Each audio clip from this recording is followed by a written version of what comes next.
Najlepša hvala za izčrpno in slikovito predstavitev. Glasbenika pa prosim za naslednjo skladbo.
Dediščino Elte Piščanec. Gospa Metka, prosim, beseda je vaša.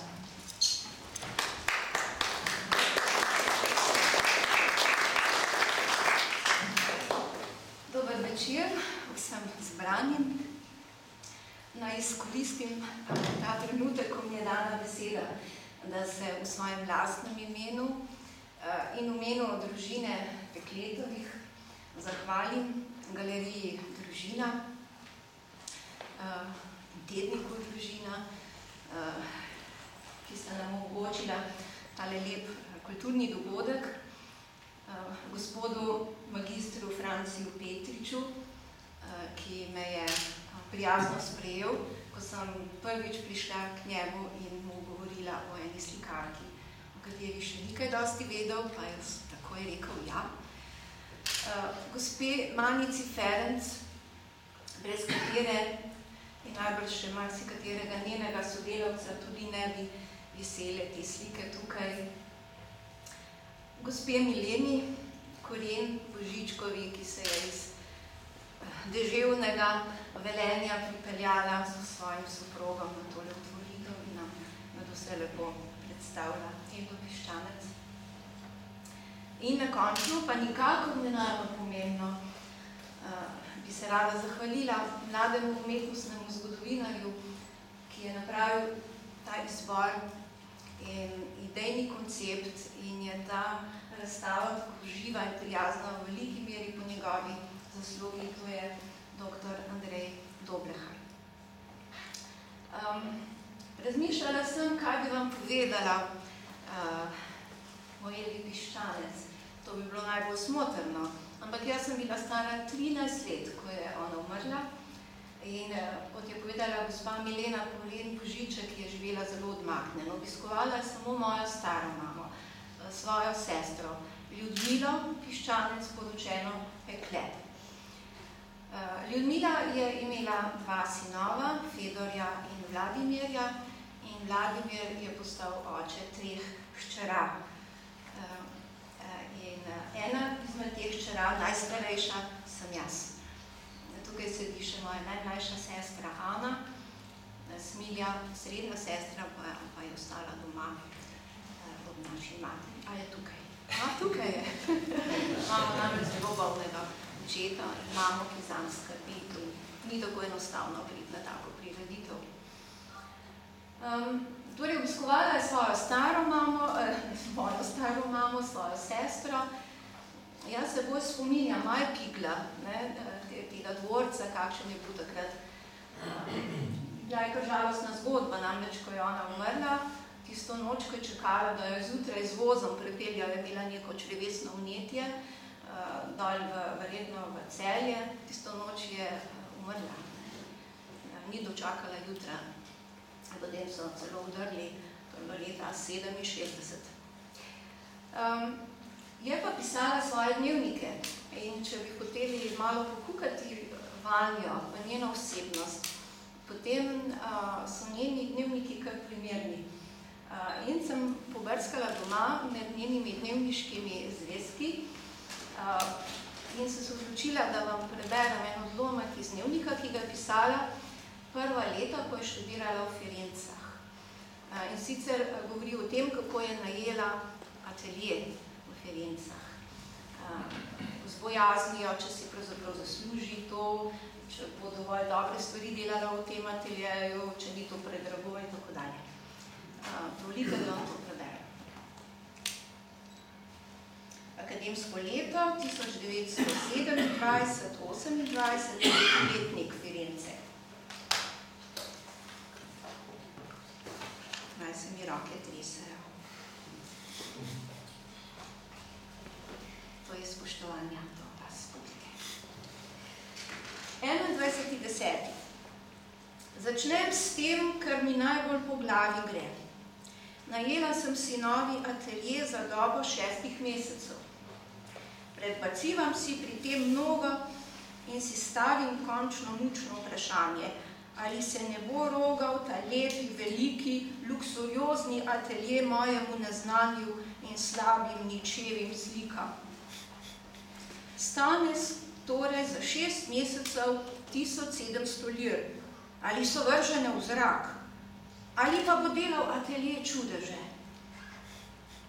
Gotovo ga ne bi nikoli najela, ako bi znala, da so v naši familiji kake poštene denarne težkoče. In tako se tolažim, da je bolje vržen denar v tak poskus, ki mi bo morda že govoril o prihodnosti, kot da gre po neznanih potih, morda rakom žvižgat. Ne govorim o svojem, ker ga nimam. Pravim, da mi bo poskus morda že govoril o prihodnosti. Razložim si tole tako. Moje mnenje je vedno, da bom dobila doma stalni atelje, ter bom v njem slikala velike slike, bodisi kompozicije, cerkvene slike ter velike batike. Ne vem, če bo pri moji umetnosti kaj izrednih vrednosti. Novi atelje v Firenci mi bo odpiral oči, kako naj si uredim in umislim bodočnost in eventualni atelje. Če je moj sedanji korak napačen, bo lahko popraviti bodočnost, ki jo sicer lahko zavozim. Pri vsej nesreči pa hranim iskrico upanja. Morda hoče Bog ta korak in mi ga blagoslovi. Nobena sprememba ni brez vrednosti, čeprav jo mi čestokrat ne poznamo. Morda se mi bodo tam poglobili občutki ter učvrstila fantazija in kar je najtežje, morda bom tam kaj sličnega upodabljala, nekaj iz čisto lastne osebe. O, če bi bilo tako. Predstavljam si prve čase v novem ateljeju, brezupne in prazne, vsi poskusi bodo za manj. Kvečemu kaka pokrajina mi bo morda uspela, katero bom izdelala ali slikala v ateljeju. Včasih bom komponirala, polagoma in kasneje izdelala te morebitne kompozicije s pomočjo modelov. Če bo prehudo, bom lahko slikala rože in tihožitja. Lahko bom tudi začela velike batike. Svojim kolegom bom to tiho srečo zamolčala, kolikor mogoče. Obenem jim tudi ne morem kazati svojih del, ker bi me razbegali. Šibka bom namreč v tem novem razvoju. Način slikanja moram nekoliko premeniti, poenostaviti ter računati na prostornino, to je tretjo dimenzijo. 23.10.1927. Ključe in inventar ateljeja imam že v rokah. Jutri dopoldne bom začela prvo pokrajino v ateljeju. Slikani akt v akademiji nadaljujem po jutranjem. Pokrajina je umišljena prav lepo. Danes sem bila prvi dan po počitnicah pri batiku. Tam hočem delati figuralno. A pri kompoziciji mi znova upada pogum. Zakaj? Predrugačiti moram tudi tukaj način risbe. Anatomija naj odpade, komponira se igraje, črte je treba poenostaviti. Potem smem upati na boljše čase. Šolnina v Instituto de Arte je zrasla na 400 lir, torej sami velikanski izdatki. Bom videla, kakšen bo odgovor od doma. Tolažim se, da je vsak začetek težak, ter da bodo končno prišli časi, kjer se mi bo kolesce odprlo in ki bodo poplačali te muka polne začetke. Sedaj me čaka še grafika in jutri prva ura italijanščine, ki se jo že dalj časa veselim. Morda je vsega preveč, letos sem opustila abonma koncertov. Vse me spravlja v slabo voljo. Ali sem preveč podjetna, zato občutim tam bolj razočaranje. In potem naj bi prevzela glasovilsko predavanje na božični večer pred veliko številno inteligenco z mojim neznanjem. 5.11.1927. Položaj se je spremenil. Kako lepo je sedaj na svetu. Pred bacivanjem mi je skoraj pošlo. Napredovati upam z delom in mislim, da nisem preveč stvari in študija vzela hkrati. Poleg vsega tudi lahko gojim družabnost. Znanih ljudi tukaj ne manjka. Stanujem v novem penzionu, kjer sem kot v familiji. Gospa Rusinja je simpatična, fina dama, enako drugi študent in laška gospodična. Italijanske ure so začete. Profesor je izvrsten, učitelj in strog, ter bolj natančen in reden, kot so Italijani in italijanske knjige.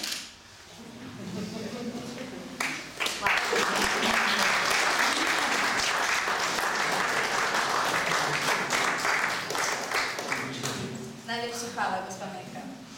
Razstavo se hrani opus Elde Piščanec v podporu Franci Petrič, odgovorni urednik tednika Družina. Prosim. Spoštovani gospe in gospodje, v veliko čast si štejem, da smem biti skupaj z vami na odprtju te razstave slikarke, grafičarke, kiparke, celo arhitektke in oblikovalke, bi danes rekli, restauratorke in ne nazadnje tudi kmetice, a v svetopisenskem že v smislu vrle žene gospe Elde Piščanec. Njena življenjska pot je tako pestra, kakor njeno umetniška.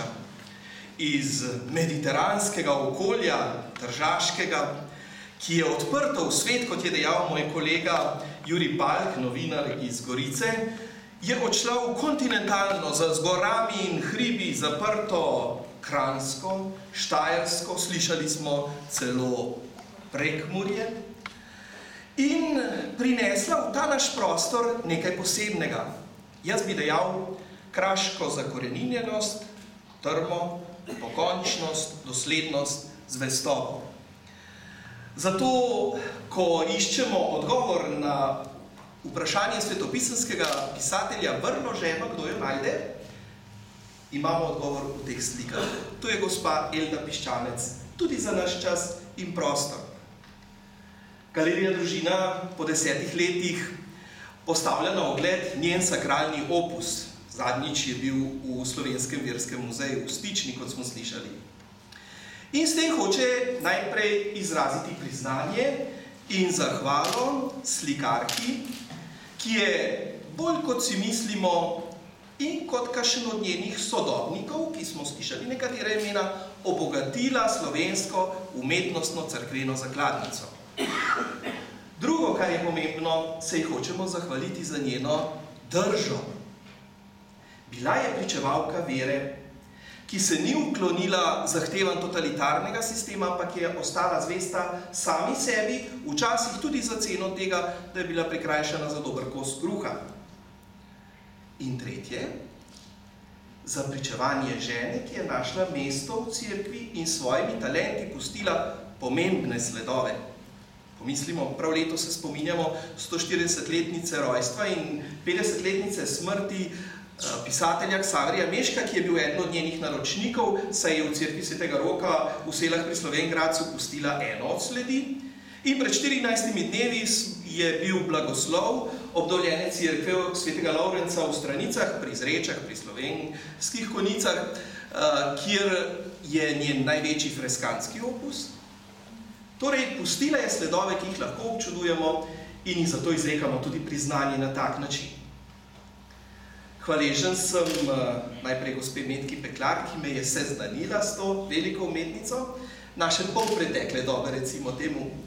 Potem gospe magistri Mileni Koren Božiček, ki ohranja zares kakovostno njen spomin in ga pravzaprav kliče v sedanji čas, pa vsem drugim, ki ste pri družini, dr. Andreju Dobleharju, gospe Manici Ferenc, pripravljali to današnje srečanje, posebej glasbenikom, čudovanja vredno.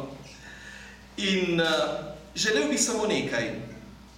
Naj utrdi ogled te razstave v nas prepričanje, ki ga je zapisala v svojem dnevniku pisateljica, v družini boste brali lepo naša slikarka, ki ga je zapisala naša novinarka v družini. Nekoč se vse povrne. Po drobcih se sedaj vrača med nas tudi gospa Elda Piščanec. Hvala vam za vsem tistim, ki se trudite za to.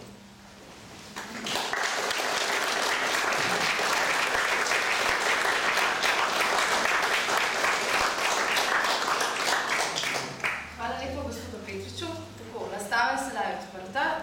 Uradni del večera bomo zaključili z glasbo. Želimo lep večer še naprej in da boste uživali v teh občudovanju slik, grafik in potem povabili na prijetno druženje v Preddverje.